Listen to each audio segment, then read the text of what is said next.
Federal law enforcement officers use a variety of different types of ammunition, depending on their need and purpose. During the 1980s, law enforcement agencies began a rapid transition from revolvers to semi-automatic pistols.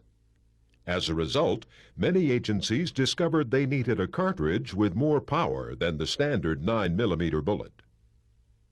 In 1990, the Olin Winchester and Smith & Wesson corporations answered the call with the development of a .40 caliber cartridge that was more powerful than the 9mm cartridge and had improved ballistics. Designed for use in medium-frame semi-automatic pistols, the .40 caliber cartridge has proven to be both versatile and reliable for law enforcement use. The Immigration and Naturalization Service, after study and consideration, has committed to use the newly developed .40 caliber cartridge as its duty round. Many other agencies, such as the National Marine Fisheries Service and the General Services Administration, also use this ammunition. The .40 caliber cartridge is designed to provide more stopping power than the 9mm and may be used in a medium-frame semi-automatic pistol. This, for example, is a large-frame .40 caliber Beretta 96D Brigadier pistol, which is standard issue to the Immigration and Naturalization Service. This .40 caliber bullet is controlled expansion ammunition. By shooting this jacketed hollow point bullet into a block of ballistic gelatin, we can show how the bullet expands. This gelatin block will demonstrate the effect the 155 grain bullet has on the human body.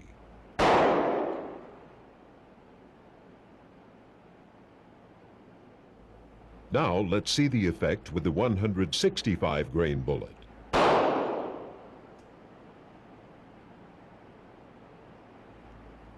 Finally, the 180 grain projectile.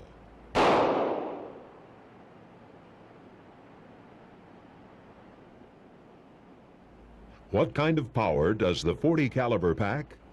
See for yourself as the officer fires the weapon. The bullet penetrates this piece of metal.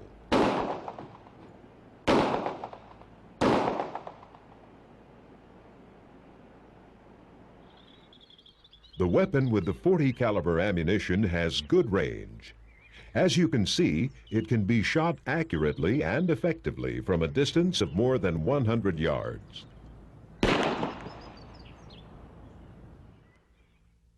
Three bullet weights are currently available: the 155 grain, the 165 grain, and the 180 grain. The 155 grain bullet, for example, has a velocity in excess of 950 feet per second at a range of 100 yards. It delivers over 300 foot-pounds of energy. Another example, the 180 grain hollow point bullet shot into ballistic gelatin simulating human tissue with heavy clothing penetrates 13 inches. The bullet expands to nearly 7/10 of an inch in diameter, while retaining 99.9% of its weight. This is what happens when the ammunition is fired from a range of 10 yards at a car door. In this case, our officers use the 155 grain bullet. From the same range, this is the effect of the 165 grain bullet. Now, the 180 grain bullet.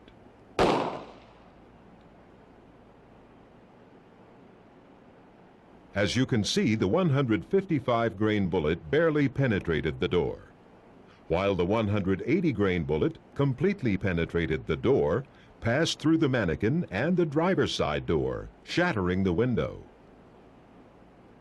Remember, some car doors have a reinforced steel guard rail. This could affect the impact of the bullet, causing it to slow down or change direction. More than one round may need to be fired to ensure maximum results to stop the suspect. This is what happens when different grain .40 caliber bullets are fired through car side windows with tempered glass.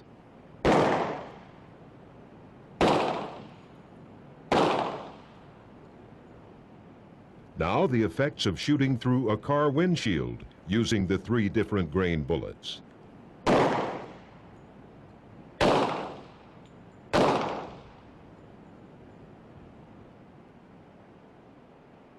Because officers also work at seaports, it may be necessary to fire at suspects who are in boats. This is what the .40 caliber bullets do when fired at a fiberglass boat hull.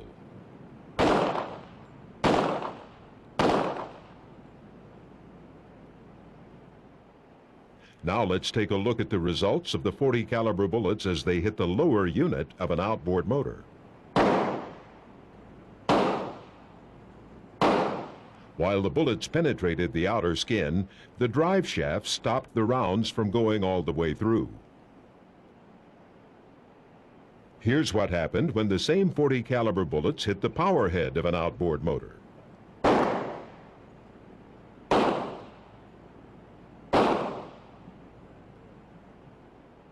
As you can see, the damage varies. This is the result of the 180 grain bullet. Here is the damage caused by the 165 grain bullet, and finally, the 155 grain bullet. While the bullets penetrated the engine block, not one went all the way through. In situations that require the use of force, officers or suspects may sometimes take cover behind objects such as mailboxes. Here is the effect of the 155 grain .40 caliber hollow point bullet being fired into a standard mailbox of the United States Postal Service. It may or may not penetrate and exit the mailbox.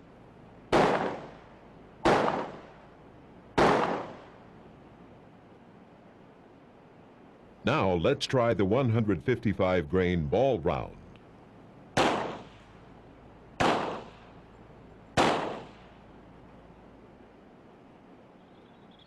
Officers also work at airports. This is the typical material used in a light airplane fuselage.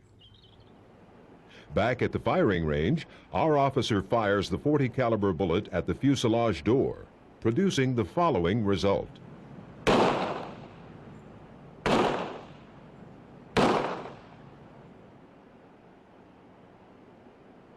Here's what happens when the .40 caliber bullet is shot through the plane's plexiglass window.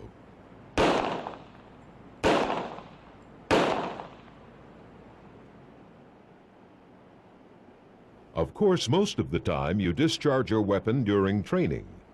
For that reason, the .40 caliber bullet comes in 2 types: service ammunition for use in the field, and training ammunition that's used for practice. Currently, for example, there are 6 types of non-lead training ammunition. They are the solid core jacketed zinc bullet, the stranded zinc core jacketed bullet, the solid core tin bullet, the plastic matrix bullet, the frangible copper bullet, and the frangible metal bullet.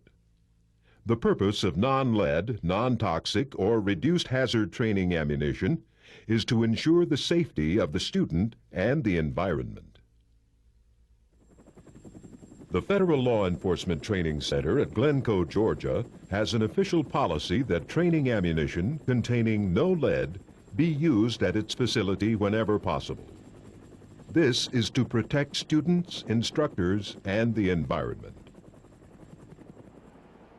However, the training ammunition is the ballistic equivalent of standard issue field ammunition.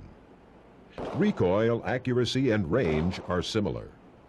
In this case, the training bullet is being fired at a paper target. One of the advantages, for example, is when frangible training bullets hit a metal target. They're designed to shatter, so no splashback occurs. This will reduce the hazard for the students and instructors. For agencies using this frangible training ammunition, or who are converting to it, this video is intended to show the value of the .40 caliber Smith & Wesson bullet. Recent developments with zinc core, tin core, and plastic matrix training ammunition have allowed the students to practice their shooting without the toxicity of leaded bullets or the dangers of training accidents due to splashback. Along with the reduced hazard ammunition, new technology in cleaner burning powders and primers reduces the student's exposure to heavy metals in the training environment. Remember, the .40 caliber S&W bullet has more stopping power than a 9mm bullet. It can penetrate car doors, windows,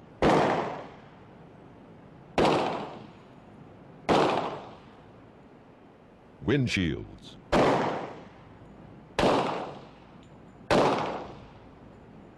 boat hulls, airplane fuselages,